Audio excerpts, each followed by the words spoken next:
నా పేరు వాకిటి తిరుమల రెడ్డి. ఇందిరమ్మ ఇండ్ల విషయంలో ఈ టేకులపల్లి సారే అని క్యాండిడేట్ అయినాయి. ఎస్సీ అయినాయి. ఆయనకి ఇల్లు లేదు, అది మొత్తం పెంకలు.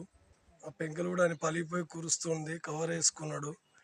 ఇందిరమ్మ ఇండ్లలో ఆయన పేరు కూడా రాసినాం, రాస్తే ఆయనకు రాలేదు.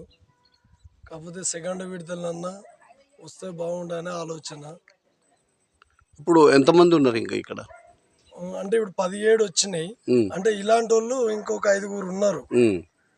ఇట్లా ఉన్నవాళ్ళు అప్లికేషన్ పెట్టిరా? పెట్టిర్రు అప్లికేషన్ పెట్టిరు కానీ రాలేదు వాళ్ళకి. అంటే వీళ్ళకు ఏమన్నా వెహికల్స్ ఏదైనా ఏమీ లేవు. ఈయన పాపం ఈ పిల్లగాడు పెయింట్ పని చేసుకుంటాడు.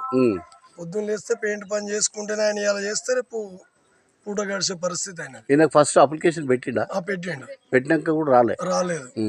రాకపోవడంతో కావాలని కొంతమంది ఊర్లో కావాలని చేసిర్రు, రాలేదు. ఆయన కలెక్టర్ ఆఫీస్ కూడా వేయండు. కలెక్టర్ దగ్గర పోతే కూడా చూద్దాం బాబు చేద్దామని అన్నారంట.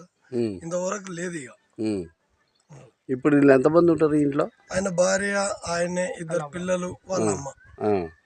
అయితే అప్లికేషన్ అయితే పెట్టిండు కానీ రాలేదు. అంటే సెకండ్ విడత వస్తుంది అని చెప్పారా?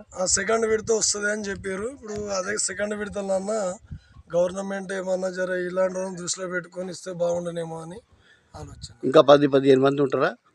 ఉంటారు పేదోళ్ళు. ఇలాంటి వాళ్ళు ఉన్నారు. ఇంకో 10 మంది పైన వెళ్తారు.